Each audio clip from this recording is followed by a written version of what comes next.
Subscribe करें अपना YouTube channel जेन medicine points को और बेल आइकन दबाएं लेटेस्ट नोटिफिकेशन पाने के लिए। चलिए दोस्तों, आज हम बात करने वाले हैं mefenamic acid and dicyclomine tablet के बारे में। इस समय हमारे पास टाइम एंड काइंड कंपनी का मेफ्रेक टैबलेट मौजूद है। आइए जानते हैं यह किस ग्रुप की मेडिसिन है। यह एक एंटी स्पास्मोडिक ग्रुप से संबंधित मेडिसिन है जो आंतों से जुड़ी हुई बीमारियों के इलाज के लिए उपयोग किया जाता है।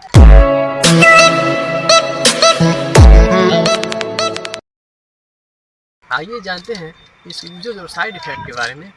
इसके यूजेज हमारे शरीर से विभिन्न प्रकार की दर्द की समस्याओं को डिक्रीज करने के लिए यूज किया जाता है, जैसे इरिटेबल बाउल सिंड्रोम, विपुटी शोथ, पेट में दर्द, मांसपेशियों में दर्द आदि जैसी समस्याओं को डिक्रीज करने के लिए इस टैबलेट का यूज किया जाता है। ये और इस टैबलेट का यूज महिलाओं के मासिक धर्म संबंधित पेट में दर्द और मांसपेशियों में दर्द जैसी समस्याओं को डिक्रीज करने के लिए इस टैबलेट का यूज किया जाता है। आइए जानते हैं इस टैबलेट के साइड इफेक्ट के बारे में।